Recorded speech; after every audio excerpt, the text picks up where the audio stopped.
The internet has millions of eyes, and if you've gotten an unsecured webcam, one of those eyes is looking at you and your stuff. That means criminals can too. As consumer investigator Steve Spraja tells us, unless you take the right precautions, your attempts at security could make you more vulnerable to security breaches. This is a security camera overlooking our DU.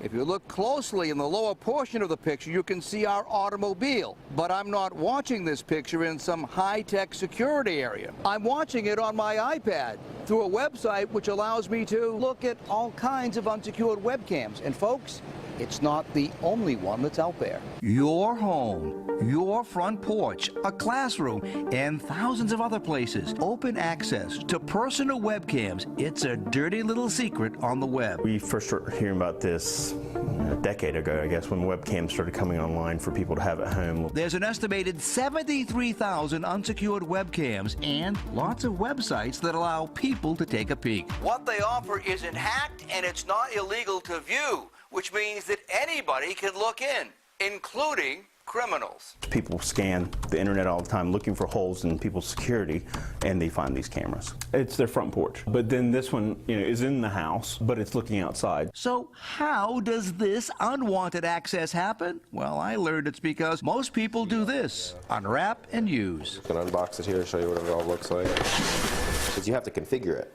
It has a default username and password, and after you set it all up, you want to change the username and change the password to something complex and secure, because otherwise somebody can go in through the internet and get into that camera.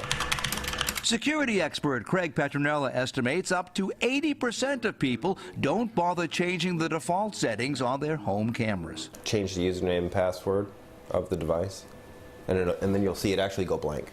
It will completely come off the website. If left unsecured, anybody can move and zoom your camera remotely, and who knows what they'll see. But worse than that, your internet address, or IP address if you will, is accessible to criminals. Can the bad guys figure out through an IP address where that camera is originating?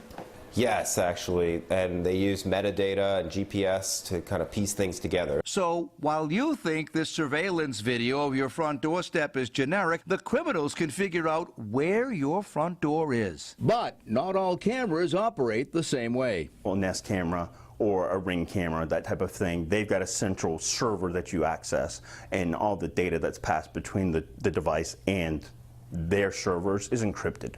So those cameras aren't going to be hacked. Webcams are part of what's called the Internet of Things, like smart appliances and thermostats. The AC is set to 70. Which could also be accessible to the public. So if you would like to know which of your smart TVs, cameras, or appliances and other devices are connected to the Internet, well, just go to our website and I will walk you through it. I'm CBS 17 investigator Steve Spraja.